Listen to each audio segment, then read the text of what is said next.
سنة أولى إعدادي، أهلا وسهلا بكم في الدرس الأول من مادة الدراسات الاجتماعية. كنت عملت لك درس تأسيس سميته الدرس التمهيدي، هتلاقيه موجود في القناة على اليوتيوب، لازم ترجع تتفرج عليه الأول علشان هنحتاج منه بعض النقط في الدرس ده. درسنا بعنوان قارة أفريقيا. بعنوان إيه؟ قارة أفريقيا. من حيث إيه بالظبط؟ من حيث الموقع والمساحة اللي هنتكلم عنها، موقع فلكي وموقع جغرافي. زي ما قلت لك شوف الدرس التمهيدي وارجع هنا وابدا من اول وجديد. طيب قاره افريقيا، اشمعنى قاره افريقيا اللي احنا بنتكلم عنها؟ ليه مثلا ما اتكلمناش عن اسيا، ما اتكلمناش عن امريكا الشماليه، امريكا الجنوبيه، اي قاره من القارات دي؟ اشمعنى اخترنا افريقيا بالتحديد؟ طبيعي كده لان قاره افريقيا هي القاره اللي احنا بنعيش فيها. درسنا كتير واتكلمنا عن مصر كتير وقلنا ان مصر موجوده في قاره افريقيا. مصر موجوده في قاره ايه؟ افريقيا. فطبيعي انت مطلوب منك تكون عارف القاره اللي انت عايش فيها، وتكون عارف الدوله بتاعتك موجوده في انهي قاره من القارات ديت، وبناء عليه تعرف ظروف القاره، احوال القاره، هل هي قاره مهمه ولا لا، قاره غنيه ولا قاره فقيره، قاره قويه ولا قاره ضعيفه، وعرفناها ازاي واستكشفناها ازاي مع بعض. ده الموضوع اللي احنا هنتكلم بيه، والنهارده هو ده درسنا الاول. طب في البدايه، مصر تقع في قاره افريقيا. مصر تقع فين؟ في قاره افريقيا. طيب هل مصر ادور عليها فين في قاره افريقيا عشان اطلعها؟ قال لي هتدور على مصر في الركن الشمالي الشرقي. مصر تقع فين في قاره افريقيا؟ في الركن الشمالي الشرقي. يعني احنا عندنا شمال، جنوب، شرق، غرب، صح كده؟ بس في عندنا ما بين الشمال والشرق حته كده اسمها شمال شرقي. اسمها ايه؟ شمال شرقي. ده لما نيجي نطبقه على قاره افريقيا هنلاقي مصر موجوده في شمال شرق قاره افريقيا. يعني ايه؟ يعني مثلا عايزك تتخيل معايا ان قاره افريقيا المربع ده، فين الشمال اهو، فين الجنوب اهو، فين الشرق اهو، فين الغرب اهو. مصر هجيبها منين؟ هنا ولا هنا ولا هنا ولا هنا ولا في اي واحد من دول؟ مصر هتجيبها من هنا. فين؟ في الشمال والشرق مع بعض. فين؟ الشمال والشرق مع بعض. يعني مصر تقع فين؟ في شمال شرق قارة افريقيا. شمال شرق قارة ايه؟ افريقيا. طيب معلومة برضو عارفها ان المفروض العالم بتاعنا متقسم لنوعين. جزء بنسميه العالم الجديد وده عبارة عن 3 قارات، وجزء العالم القديم قصدي، وده عبارة عن 3 قارات، وجزء تاني بنسميه العالم الجديد وده عبارة عن 4 قارات. عالم قديم زي ايه؟ زي اسيا، زي افريقيا، زي اوروبا. عالم جديد زي ايه؟ امريكا الشماليه، امريكا الجنوبيه، انتاركتيكا، واستراليا. قاره افريقيا دي فاني واحد؟ عالم قديم ولا عالم جديد؟ قال لي خد عندك المعلومه الثانيه. قاره افريقيا دي واحده من قارات العالم القديم. من قارات ايه؟ العالم القديم. اللي هم مين؟ اللي هم اسيا وافريقيا واوروبا. اللي هم مين؟ اسيا، افريقيا، اوروبا. يبقى اول حاجه قاره افريقيا اللي بتقع فيها مصر. طب مصر فين في افريقيا؟ في الركن الشمالي الشرقي. طب افريقيا ديت من انهي نوع من القارات؟ قديم ولا جديد؟ قال لك قاره افريقيا واحده من قارات العالم القديم. اللي هم كام؟ اللي هم 3 قارات. اسمهم ايه؟ اسيا، افريقيا، اوروبا. طيب اكلمك عن نوعين بقى حلوين قوي من المواقع. اول نوع بنسميه الموقع الجغرافي، والنوع الثاني بنسميه الموقع الفلكي. يبقى اول نوع اسمه ايه؟ اسمه الموقع الجغرافي. وتاني نوع اسمه ايه؟ اسمه الموقع الفلكي. اتكلمنا عنهم في الدرس اللي فات، ارجع شوفهم، بس انا هبسطهم لك وهشرحهم لك بطريقه سريعه جدا. يبقى فمليني، اول نوع من المواقع اسمه ايه؟ اسمه الموقع الجغرافي. تمام. تاني نوع من المواقع اسمه الموقع الايه؟ الموقع الفلكي. 100 100، صح معايا. طب تمام. ايه هو الموقع الجغرافي؟ قالك الموقع الجغرافي انت بتحدد موقع المكان بالنسبه لليابس والماء. بالنسبه لايه؟ لليابس والماء. يعني تجيلي على دوله زي مصر مثلا وتقول لي من الشمال اليابس كذا، من الجنوب من الشمال الماء كذا، من الجنوب اليابس كذا، من الشرق ميه كذا، من الغرب يابس كذا. فانت هنا بتحدد لي المكان من الميه واليابس اللي موجودين حواليه. يعني ايه؟ شمال بنطل على البحر المتوسط، ده موقع جغرافي لان انا اتكلمت عن ميه. جنوب بنطل على السودان، ده موقع جغرافي لان انا اتكلمت على اليابس. يبقى طالما جبت سيره يابس او ميه انا بكلمك عن الموقع الجغرافي. طب لو جبت سيره خطوط طول ودوائر العرض، قلت لك دايره الاستواء، قلت لك خط جرينتش، قلت لك خط الطول الرئيسي، مدار السرطان، مدار الجد، اي مدار، اي دايره عرض، اي حاجه ليها علاقه بالارقام 37 ونص 34 ونص، الحاجات دي ليها علاقه بالموقع الايه الفلكي. الموقع الايه الفلكي. يبقى ميه ويابس جغرافي، خطوط طول ودوائر عرض فلكي، خطوط طول ودوائر عرض الايه الفلكي. طيب لما جينا ندور على قاره افريقيا في الموقع الجغرافي بالنسبه للعالم، لانها تقع في قلب القارات. تقع في ايه؟ في قلب القارات.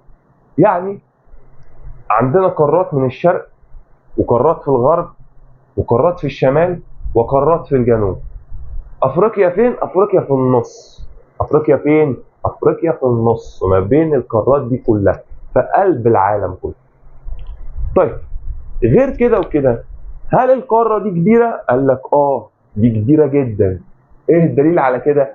الدليل ان احنا عندنا 7 قارات، اكبر قاره فيهم قاره اسيا. تاني اكبر قاره هي قاره افريقيا. تاني اكبر قاره هي قاره ايه؟ افريقيا. يبقى ترتيب افريقيا من حيث المساحه هي رقم 2 من حيث المساحه. بعد مين؟ بعد اسيا. بعد مين؟ بعد اسيا. يبقى اسيا رقم 1 وافريقيا رقم 2. ده كمان مظبوط. طب مساحتها قد ايه؟ ركز معايا بقى. علشان مساحه قاره افريقيا عباره عن 30 مليون كيلو متر مربع، ودي مساحة كبيرة. 30 مليون كيلو متر مربع ده مساحة كبيرة جدا. يبقى إذا الموقع الجغرافي أول حاجة بدأنا فيه إن إحنا عرفنا إن أفريقيا تقع في قلب قارات العالم، وهي جزء من قارات العالم القديم اللي هم آسيا وأفريقيا وأوروبا. مساحتها عبارة عن إيه؟ مساحتها عبارة عن 30 مليون كيلو متر مربع. طيب ال 30 مليون كيلو متر مربع دول قد ايه من مساحه اليابس اللي موجودين في العالم؟ يعني احنا دلوقتي لما نيجي نقسم اليابس اللي موجود في العالم ده ل 100 حته، يعني 100 حته دولت اليابس. افريقيا واخده منهم كام؟ افريقيا واخده منهم 20. 20 من المية بنسميها 20%. 20 ايه؟ في المية. يبقى مساحتها كام كيلو متر؟ والله مساحتها 30 مليون كيلو متر. طب ال 30 مليون كيلو متر دول خدوا قد ايه من الكره الارضيه؟ خدوا 20%. خدوا ايه؟ 20%. وباقي القارات واخده ال 80% الباقيين. يبقى اذا قاره افريقيا قاره كبيره. طيب انت لحد دلوقتي عمال تكلمني عن المساحه، صح؟ انت ما كلمتنيش هي بتقع فين اليابس والماء اللي هم هقول عليهم الموقع الجغرافي. اصبر عليا انا جاي لك في الكلام. اول حاجه، قاره افريقيا دي هتيجي تبص عليها هتلاقيها حواليها ميه، صح؟ كتير. هتيجي تبص عليها هتلاقيها فيها اجزاء حواليها مش ميه، حواليها يابس. فاذا هو ده الموقع الجغرافي. يبقى انا لما اكلمك عن ميه ويابس يبقى انا بكلمك عن الموقع الايه؟ الجغرافي. طيب نيجي نشوف كده. افريقيا دي من الشمال بتطل على ايه؟ هلاقي ان افريقيا من الشمال بتطل على البحر المتوسط. كل ساحل افريقيا بتاع الشمال بيطل على البحر المتوسط. ده معناه ايه؟ معناه ان انا لو فضلت ماشي في قاره افريقيا ورايح ناحيه الشمال، اول ما اليابس بتاع افريقيا يخلص، اول ما افريقيا تخلص، هلاقي نفسي بدات في البحر الايه؟ المتوسط. في اي حته من ناحيه الشمال، في مصر، في المغرب، في الجزائر، في اي حته، طالما شمال قاره افريقيا هتلاقي نفسك في البحر المتوسط. هتلاقي نفسك فين؟ في البحر المتوسط. طب تمام، كلام جميل.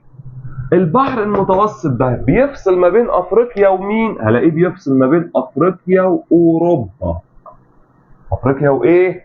واوروبا. يعني افريقيا اهي واوروبا اهي، اللي في النص ما بينهم ده البحر المتوسط. طب هو بالنسبه لافريقيا في الشمال. بالنسبه لافريقيا فين؟ في الشمال. طب لو افريقيا واوروبا يبقى بيفصل ما بينهم في النص البحر المتوسط. بيفصل ما بينهم مين؟ البحر المتوسط. يعني شيل البحر المتوسط هتلاقي افريقيا واوروبا لازقوا في بعض، وده كلام ما ينفعش. يبقى افريقيا بتطل من الشمال على البحر المتوسط. ايه فايده البحر المتوسط؟ هو بيفصل قاره افريقيا عن قاره اوروبا. طب حاجه تاني غير الشمال. طب بص لنا كده على الشرق.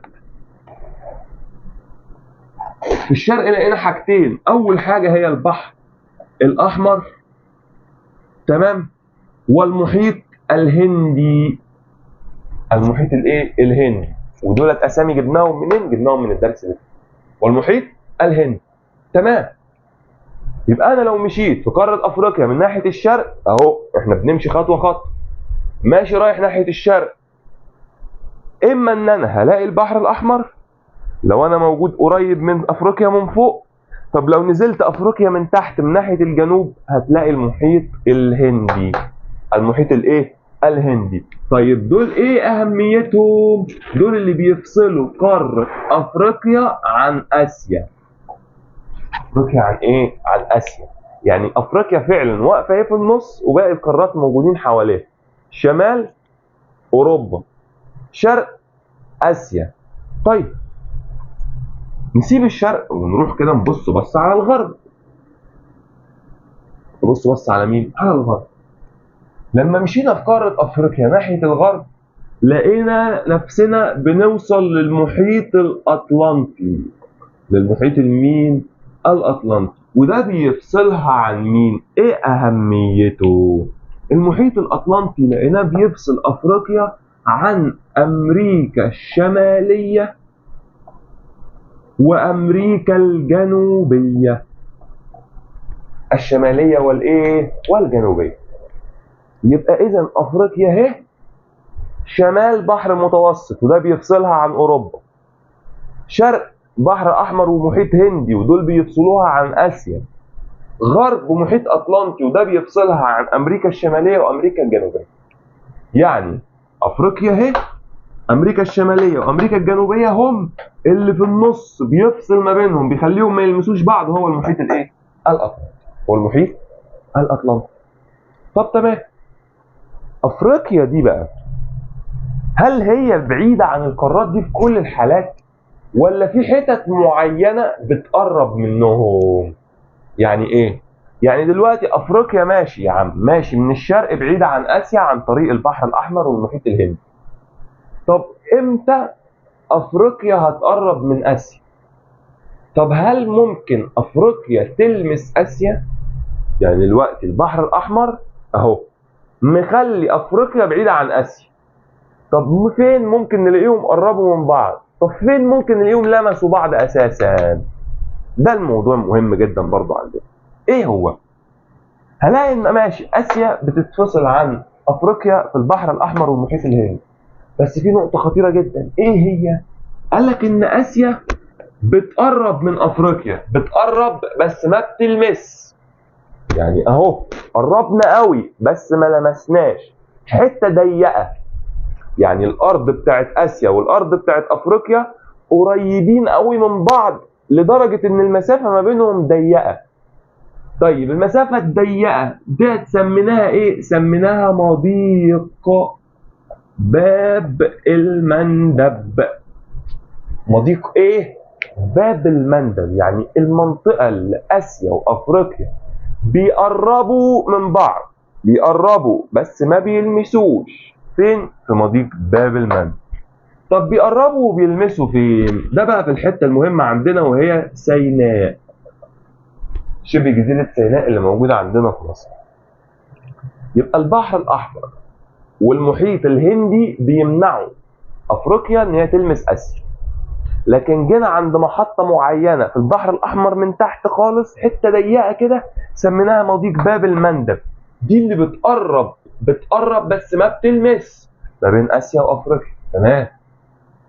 جينا عند حته تانية موجوده عندنا في مصر اسمها سيناء، لقيناها مش بعيده ولا بتقرب وما بتلمس، لا ده مقربه ولمسه كمان. يعني الارض بتاعت دي لمسه الارض بتاعت دي، ودي سميناها سيناء. ودي سميناها ايه؟ سيناء.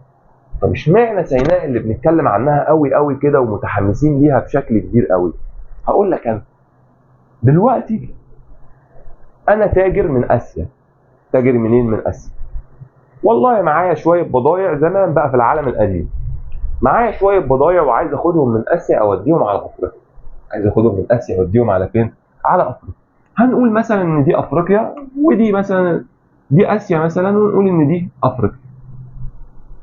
تمام؟ تمام. جيت اعدي من هنا لقيت المحيط الاطلنطي ما عرفتش اعدي. جيت اعدي من هنا لقيت البحر الاحمر ما عرفتش اعدي. جيت ابص لقيت الارض قريبه قوي من بعضها في مضيق باب المندب، بس برضه لسه في ميه مش عارف اعدي. طب اعدي منين؟ اعدي منين؟ ايه هي الحته اللي بيلمسوا بعض فيها؟ هي سيناء. فانت لو عايز تنقل تجاره وعايز تنقل حضاره وعايز تنقل ثقافه عايز تنقل اي حاجه ما بين اسيا وافريقيا هتنقلها عن طريق مين؟ عن طريق سيناء. هتنقلها عن طريق ايه؟ سيناء. يبقى سيناء كانت هي اساس التواصل الحضاري والثقافي اللي حصل ما بين اسيا وافريقيا. اللي حصل ما بين فين وفين؟ اسيا وافريقيا. يبقى اسيا وافريقيا لما بيحبوا يتواصلوا مع بعض حضاره او ثقافه، انت تاخد مننا واحنا ناخد منك، نبيع ونشتري، ناخد منك علوم، تاخد مننا مثلا عماره، تاخد مننا مباني، تاخد مننا اي حاجه من الحاجات اللي احنا بنسميها الحضاره والثقافه، هتاخدها وتنقلها عن طريق مين؟ سيناء. اشمعنى سيناء؟ لان القارتين بيلمسوا بعض في الحته دي. كلام جميل، ماشي. نقلنا الحضاره ونقلنا كل حاجه، بس المشكله ان مش كل حاجه ايجابيات بس، في حاجات كتير بتكون عباره عن سلبيات. طب ايه هي السلبيات؟ لقينا ان سيناء دي زي ما بتنقل حضاره وبتنقل حاجات كويسه، ممكن ناس من بره تستغلها استغلال وحش. عن طريق ايه؟ لما يعوز يبعت جيش علشان يحتل مصر ويضرب مصر، هو عايز يريح نفسه، هيخلي الجيش يمشي على الارض.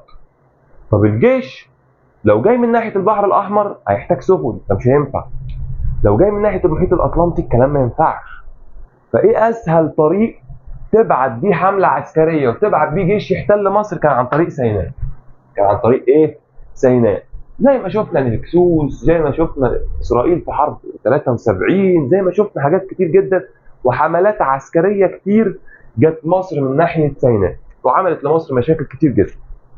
يبقى سيناء ساعدتنا في اننا ننقل الحضاره واننا ننقل الثقافه، كلام مظبوط. بس برضه كانت السبب في مجيء حملات عسكريه على مصر علشان تحتل مصر. طب ده يدللنا على ايه؟ ده يدللنا ان سيناء اهم نقطه موجوده في مصر. لازم علشان تأمن مصر تبدأ بسيناء.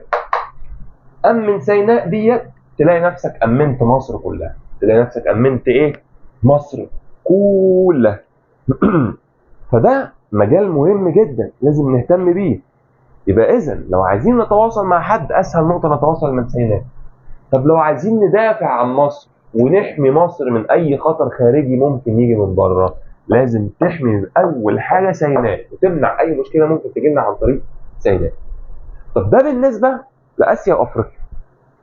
طب أوروبا، هل دلوقتي لما نيجي الشمال عند البحر المتوسط كل المناطق ما بين أفريقيا وأوروبا بعيدة عن بعض، ولا في مناطق برضو بتقرب أو مناطق بتلمس؟ هنا نلاقي الوضع اختلف. ليه؟ إن إن أفريقيا وأوروبا ما بيلمسوش بعض بس بيقربوا، واتفقنا إن الحتة اللي بيقربوا فيها واليابس من هنا بيقرب من اليابس من هنا وحتة ضيقة بنسميها مضيق. طب أوروبا وأفريقيا هنسميه إيه؟ قالك هنسميه برضو مضيق. برضو مضيق، بس المرة دي مضيق جبل طارق. مضيق إيه؟ جبل طارق. ده هو المضيق اللي بيقرب بس ما بيلمسوش بعض. طب هما مين ومين؟ أفريقيا وأوروبا. قرب بس ما تلمس. مضيق جبل إيه؟ جبل طارق. طيب بالنسبة للموقع الجغرافي اتفقنا إن أنت عشان تأمن سيناء وتحافظ على الأمن المصري أو تحافظ على الأمن القومي لدولة مصر لازم تبدأ من سيناء. تمام؟ تمام. طيب ده بالنسبة لليابس والماء، احنا عمالين نتكلم بحر ومحيط مضيق، صح؟ كلها حاجات إما إن أنت يابس إما إن أنت ماء. طب أنا مش عايز أحدد الموقع بالنسبة لليابس والماء، أنا عايز أحدد الموقع بالنسبة لحاجة أكبر من كده. هي إيه؟ هي الموقع الفلكي. اتفقنا من البداية إن إحنا طالما جبنا سيرة موقع فلكي يعني خطوط طول ودوائر عرض. يعني إيه؟ خطوط طول أو دوائر عرض. طب خطوط الطول ودوائر العرض دي عاملة إزاي؟ نرسم كده الدايرة بتاعتنا الجميلة ونشوف. هفترض مثلا إن دي الكرة الأرضية، ماشي؟ والكرة الأرضية أهي متقسمة لنصين. في دايرة كده بتقسم لنا الكرة لنصين في الشمال وفي الجنوب، وفي خط كده بيقسم لنا الكرة لنصين في الشرق وفي الغرب. طب الدايره ديت هي ديت دايره الاستواء. دائره الايه؟ الاستواء. طب الخط ده اسمه خط جرينتش او خط الطول الرئيسي جرينتش. تمام، 100 100. افريقيا بقى، ايه المهم قوي في قاره افريقيا بالنسبه لنا؟ قال لك ان افريقيا بتقع ما بين دايرتين عرض 37 درجه ونص شمال، 37 درجه ونص ايه شمال، لحد 34 درجه ونص جنوب. تمام تمام. ومن خطوط طول 51 شرق لحد 17 غرب. لما تيجي تجمع الكلام ده على الخريطه هتلاقيهم عملوا لك شبكه كده. هي دي اللي هتلاقيها قاره ايه؟ افريقيا، اللي في النص ما بين الشبكه اللي هتتعمل. فده الموقع الفلكي. موقع الايه؟ الفلكي. يبقى 37 ونص ل 34 ونص ده دوائر عرض. من 51 شرق لحد 17 غرب دي خطوط الطول. دي خطوط الايه؟ الطول.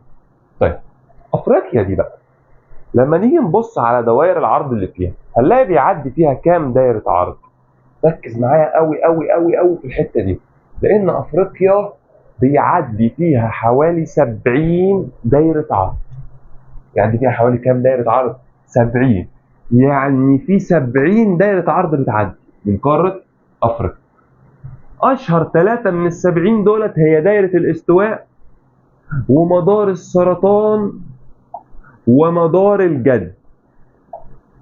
دايره الاستواء ومدار السرطان ومدار الجد. يبقى الموقع الجغرافي لقاره افريقيا بالنسبه لدوائر العرض من 37.5 شمال ل 34.5 جنوب. دول عباره عن كام دايره عرض؟ دول عباره عن 70 دايره عرض. اهمهم مين؟ اهمهم ثلاثه: دايره الاستواء، مدار السرطان، ومدار الجد. دول اهم ثلاثه موجودين عندنا واهم ثلاثه مميزين جدا للمنطقه دي. طيب في ايه بقى؟ في ان الموقع ده مميز. يعني ايه موقع مميز؟ يعني موقع مهم. في ميزه مش موجوده بالنسبه لقارات العالم، لان هو لو كان شبه قارات العالم ما كناش اتكلمنا عنه، ما كانش في اي حاجه مميزه. لكن هو علشان مميز بنتكلم عنه جدا جدا ومشهور عندنا ومهم جدا قوي. طيب الموقع ده مميز ازاي؟ بص بقى، احنا عندنا ثلاث اشكال من اشكال الاهميه اللي بنتكلم فيها عن الموقع. يعني ايه؟ يعني انا بقول لك الموقع ده لو انا هحارب او لو انا في سلام مع حد، هل موقع قاره افريقيا ده هيفيدني؟ اه هيفيدك. دي بنسميها الاهميه الاستراتيجيه. يعني اهميه المكان اللي انا فيه بالنسبه للحرب والسلام، وهنشرح كل واحد منهم بالتفصيل دلوقتي. طيب انا لو عايز اتاجر، عايز اعمل مصانع، عايز اعمل تجاره مع اي دول، ابيع واشتري بالنسبه لدول العالم، هل الموقع ده هيفيدني؟ اه هيفيدك. طب تمام. طب الحضارات، هل احنا عندنا حضاره وعندنا تاريخ وعندنا حاجات مهمه زمان نفتخر بيها؟ اه افريقيا مهمه ومشهوره جدا في الموضوع ده. فاحنا عندنا كام شكل من اشكال الاهميه للموقع.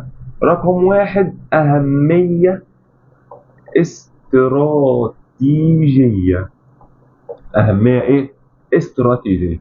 اتنين اهميه برضو بس المره دي اقتصاديه.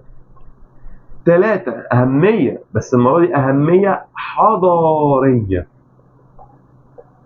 يبقى كام اهميه لقاره افريقيا؟ كام حاجه بتميز قاره افريقيا؟ تلاتة: استراتيجيه واقتصاديه وحضاريه. استراتيجيه واقتصاديه وايه؟ وحضاريه. قلت لك ان الاستراتيجيه انت هنا بتستفيد من الموقع وقت الحرب ووقت السلم. يعني في اي وقت من الاوقات تفكر تعمل تضرب حد او حد يضربك، الموقع بتاعك ينفعك والموقع بتاعك تستفيد منه. ازاي؟ ده بقى مهم جدا. ليه؟ لان قاره افريقيا بتتحكم في طرق مائيه مهمه قوي. يعني ايه طرق مائيه؟ يعني معظم السفن بتاعه العالم علشان تاخد تجاره او علشان تروح حتى لو تحارب من مكان لمكان لازم هتعدي من قاره افريقيا. لازم هتعدي من قاره ايه؟ افريقيا. فانت لو دوله بتبص على الممرات والطرق المهمه دي، انت تقدر تعدي صاحبك وما تعديش عدوك، صح؟ فانت لو وقت السلام تعدي يا باشا اللي انت عايزه، حبيبنا وعدي. في وقت الحرب صاحبي عدي وروح وحارب علشان تكسب. عدوي لا يا باشا ما تعديش من عندي وتخسره بسبب الحركه. فانت ليك اهميه استراتيجيه لان انت تتحكم في الطرق البحريه او الطرق المائيه بشكل عام. طب ايه اشهر الطرق اللي قناه السويس دي بتتحكم اللي افريقيا بتتحكم فيها؟ انا لسه قايل لك واحده هي قناه السويس اللي موجوده عندنا في مصر، وقلت لك اتنين قبل كده اللي هم مضيق باب المندب، وقلت لك كمان مضيق جبل طارق. يبقى انت رايح من هنا جاي من هنا اي مكان هتعدي على قاره مين؟ هتعدي على قاره افريقيا. طيب يبقى انت استفدت، عدي اللي انا عايزه مش عدي اللي انا عايزه، تمام. طيب اهميه اقتصاديه نفس الموضوع، السفن بتاعتك او اي سفينه معديه في العالم ببضايع هتعدي من عندك، ممكن تدفع لك فلوس مقابل ان هي تعدي زي ما بيحصل في قناه السويس. السفن اللي بتعدي من قناه السويس بتدفع لمصر فلوس، السفن اللي بتعدي من مضيق باب المندب بتبعت للدول فلوس، السفن اللي بتعدي من جبل طارق بتدفع فلوس للدول اللي بتتحكم في المضيق ده. صح جدا. فانت اهميه اقتصاديه لان انت بتتحكم في الممرات الملاحيه او الممرات المائيه. طيب اهميه اقتصاديه ايه تاني؟ ايه ممكن يكون مهم اقتصادي تاني؟ الموقع الفلكي. الموقع الايه؟ الفلكي. ايه المهم في الموقع الفلكي يدي افريقيا اهميه اقتصاديه؟ لو انا جيت قلت لك ان دوائر العرض دي هي اللي بتتحكم في المناخ، هي اللي بتتحكم في الايه؟ في المناخ. فانت كل لما يبقى عندك دوائر عرض كتير كل لما يبقى عندك تنوع في المناخ. ده معناه ايه؟ معناه مثلا لو انا عندي نبات بيحب درجه الحراره العاليه ينفع يتزرع في افريقيا. طب لو انا عندي نبات بيحب درجه الحراره المعتدله ينفع يتزرع في افريقيا.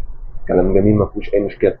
طب لو انا عندي نبات ممكن يكون بيحب درجه حراره منخفضه شويه وامطار وحاجات ينفع يتزرع في افريقيا. ليه؟ لان افريقيا فيها تنوع للمناخ. طب التنوع المناخ حصل بسبب ايه؟ بسبب الموقع الفلكي ودوائر العرض. كل ما احنا عندنا دوائر عرض كتير كل ما عندنا المناخ متنوع قوي فنزرع فيه كل النباتات، سواء النباتات اللي احنا بنزرعها او المحاصيل الزراعيه او النباتات التانية الطبيعيه اللي بتطلع لوحدها زي الغابات والاشجار والحشائش والحاجات اللي هنتكلم عنها في المنهج قدام. وممكن كمان الحيوانات، سواء كانت الحيوانات البريه اللي موجوده في الغابات او الحيوانات اللي احنا بنربيها. المناخ بتاعنا مناسب للكل. يبقى الاهميه الاقتصاديه الاولى ان انت بتتحكم في الممرات الملاحيه زي قناه السويس، باب المندب، مضيق جبل طارق. هنعرف قدام في طريق تاني برضه هنتكلم عنه اسمه طريق راس الرجاء الصالح. اهميه اقتصاديه تانيه الموقع الفلكي، عندك دوائر عرض كتير. يبقى الاهميه الاقتصاديه ان هو عندك تنوع في المناخ، وتنوع المناخ ده بيؤدي لتنوع النبات الطبيعي والحيوان البري وتنوع المحاصيل الزراعيه، عندك كل حاجه. طب الاهميه الحضاريه، هنا ندور ورا قاره افريقيا، نقف عند افريقيا دي كده وندور وراها. ايه افريقيا؟ هو انت قاره جديده؟ تقول لك لا انا مش قاره جديده، ده انا قاره قامت فيها اقدم الحضارات في التاريخ. معنى كده ان افريقيا من زمان وهي موجوده ومن زمان وهي قويه. طيب يبقى انت ما ينفعش نقول عليكي قاره جديده، ده انت قاره عندك حضاره، عشان كده ليكي اهميه حضاريه. طب ايه اهميتك الحضاريه؟ ان قامت على ارضي كافريقيا اقدم الحضارات في التاريخ زي مصر القديمه اللي قامت في مصر، تمام؟ زي حضاره اسمها حضاره كوش. حضاره ايه؟ كوش اللي قامت في السودان. زي حضاره برضو مهمه جدا نتكلم عنها زي حضاره اسمها اكسوم اللي قامت في اثيوبيا واريتريا. زي حضاره قرطاج اللي قامت في تونس. فاحنا بنتكلم عن 4 حضارات، كل حضاره منهم خدت فتره معينه في التاريخ، كلهم كانوا في قاره افريقيا. فانا لما اجي اتكلم عن تاريخي كقاره افريقيا احنا عندنا تاريخ كبير. ما ينفعش نقول ان احنا قاره جديده او قاره ضعيفه، لا ده انت عندك، ده انت لو في مصر عندك تاريخ الحضاره المصريه القديمه، لو في السودان عندك تاريخ كوش حضاره كوش، لو في تونس عندك تاريخ حضاره قرطاج، لو انت في اثيوبيا او في اريتريا عندك تاريخ حضاره اكسوم. الحضارات دي مشهوره وكانت قويه. في عندنا حضارات برضه مشهوره هنتكلم عنها قدام، ما اتكلمناش عنها دلوقتي، حضارات كتير جدا، الحبشه كتير، هنتكلم عن كتير. ده مثال منهم الاربع حضارات دول: مصر القديمه، فراعنه، قرطاج، كوش، اكسو. ده اللي احنا هنتكلم عنه. طيب انت يا افريقيا، اخر حاجه نتكلمها عن موقع قاره افريقيا. انت يا قاره افريقيا في العالم، في الكره الارضيه موجوده فين؟ احنا قلنا موجوده فين بالظبط، بس انت كلك قاره موجوده في الشمال، يعني انا هلاقيك كلك في شمال الكره الارضيه زي اوروبا وامريكا الشماليه؟ قلت لك لا. طيب انا هلاقيك كلك في الجنوب زي قاره انتاركتيكا وقاره استراليا؟ قلت لك لا. انا قاره معتدله ومميزه في كل حاجه. هتلاقيني في النص، تلتيني هتلاقيهم في شمال دايره الاستواء، وتلت واحد بس مني هتلاقيه في جنوب دايره الاستواء. يعني متقسمه تلتين مساحه القاره في شمال دايره الاستواء، وتلت واحد بس هو اللي موجود في جنوب دايره الاستواء. يعني منها تلتين في شمال الكره الارضيه، وتلت موجود في جنوب الكره الارضيه. طب تمام قوي قوي قوي قوي الكلام ده. السياسه بقى في القاره دي عامله ازاي؟ عايزك في رحله بسيطه كده نبص على دول قاره افريقيا. نبص على ايه؟ دول قاره افريقيا. افريقيا دي ايه المشكله اللي حصلت فيها؟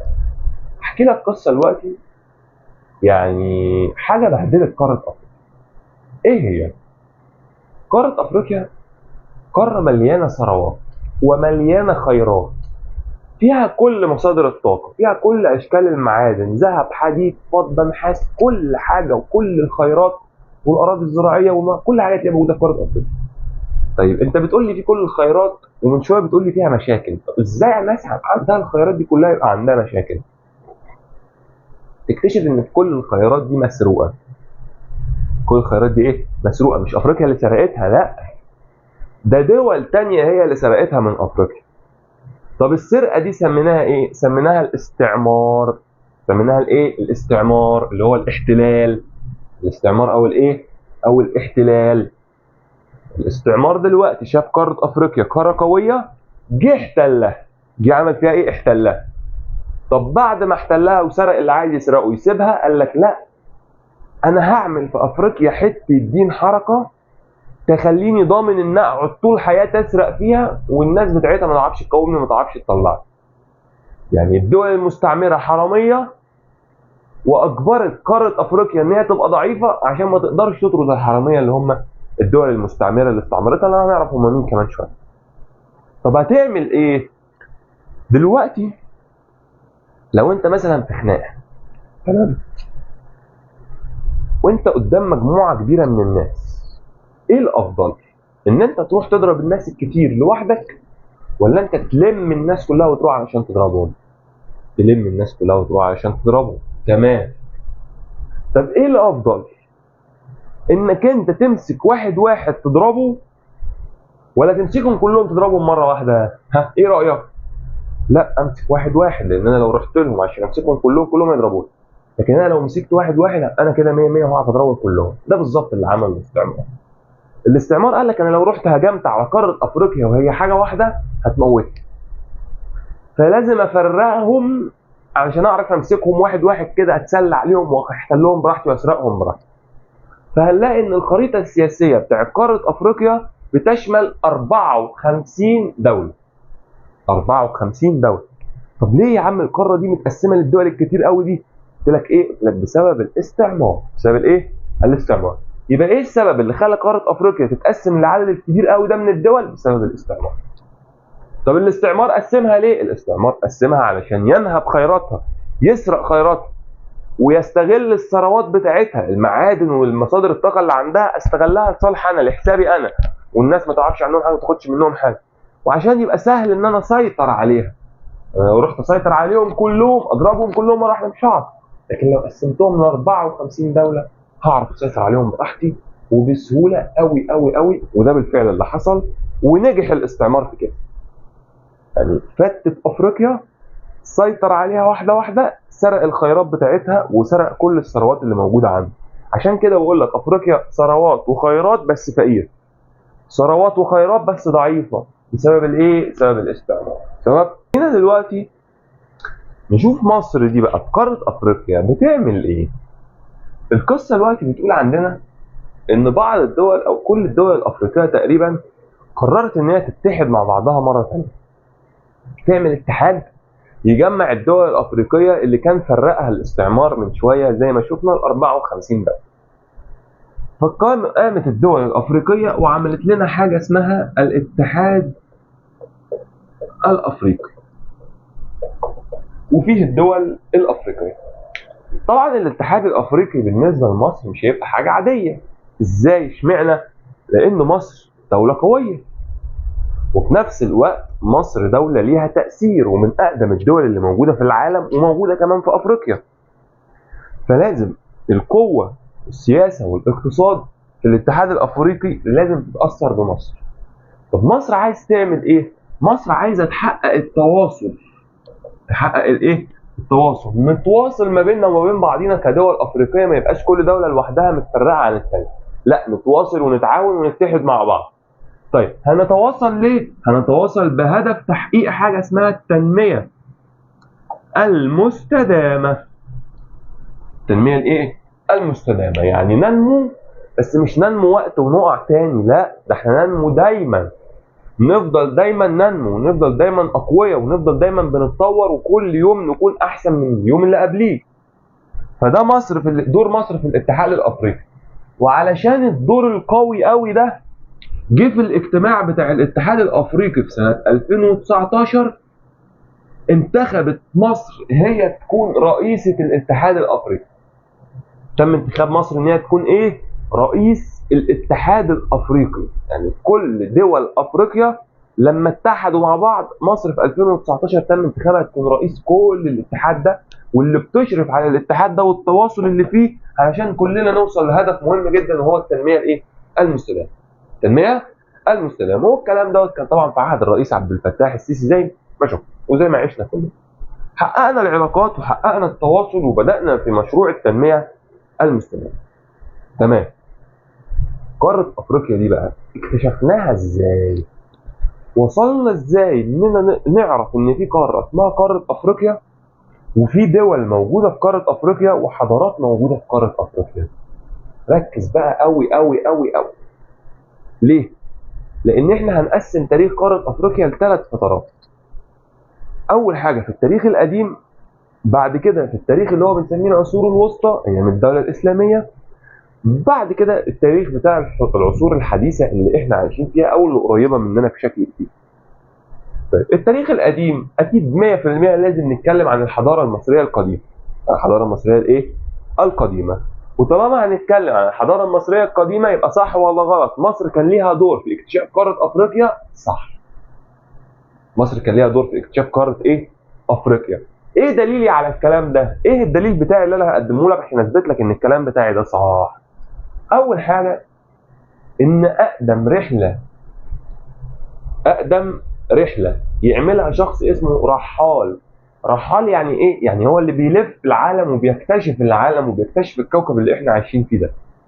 كان واحد من المصريين القدماء. اسمه إيه الرحال المشهور قوي ده؟ اسمه حرخو. اسمه إيه؟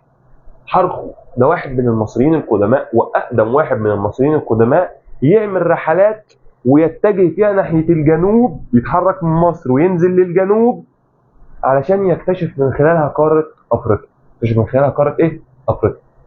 طب هنقف لحد حرخوف ده؟ لا، كمل. نيجي عند ملك اسمه الملك نخاوي الثاني، وده واحد برضه من المصريين القدماء.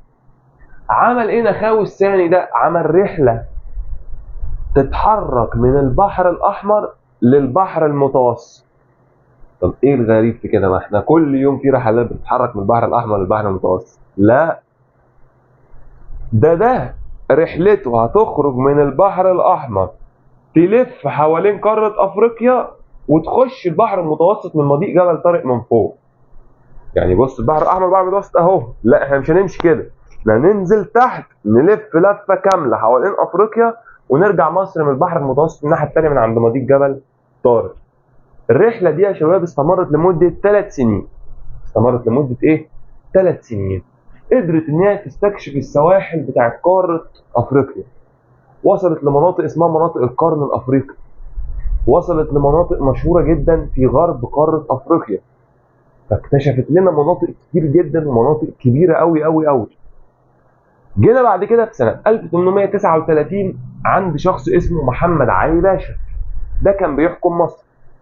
قرر ان هو يكتشف منابع نهر النيل، عايز يشوف نهر النيل ده جاي منين، وايه الدول اللي نهر النيل ده جاي منها وبيعدي عليها، والدول دي عامله ازاي.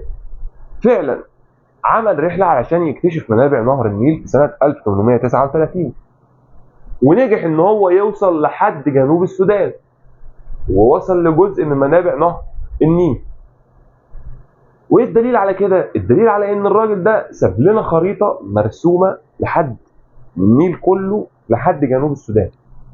يعني رسم نهر النيل من مصر لحد جنوب السودان، المناطق اللي هو اكتشفها والمناطق اللي هو نجح ان هو يوصل لها، والمدن بقى الجديده واللي شافها والدول اللي كانت موجوده في الفتره دي. مش هنقف لحد كده عن دور مصر، لا، مصر ليها دور تاني. ايه هو؟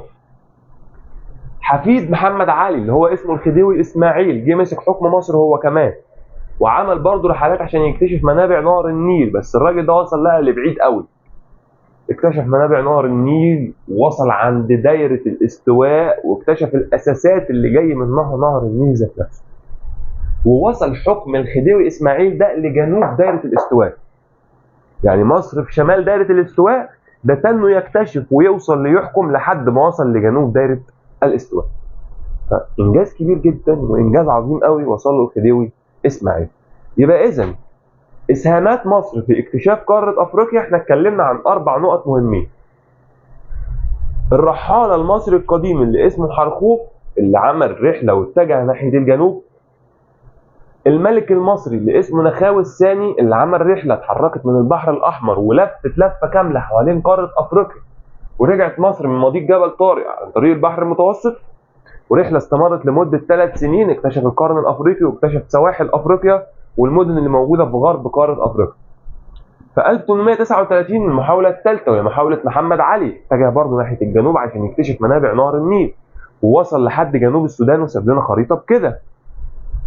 الرابعة حفيده اللي هو الخديوي إسماعيل اللي وصل حكمه لحد جنوب دايرة الاستواء. طب العصور الوسطى الدولة الإسلامية عملت إيه كمان في أفريقيا، واكتشفت أفريقيا وعرفت أفريقيا إزاي؟ دور الدولة الإسلامية مهم جدا، ما يقلش أهمية عن دور مصر بالنسبة لقارة أفريقيا. طب الدولة الإسلامية عملت إيه؟ جه عندنا رحالة، وطبعا عرفنا الرحالة اللي هو بيطلع رحلات علشان يستكشف. رحالة مشهور جدا اسمه ابن بطوطة. اسمه إيه؟ ابن بطوطة.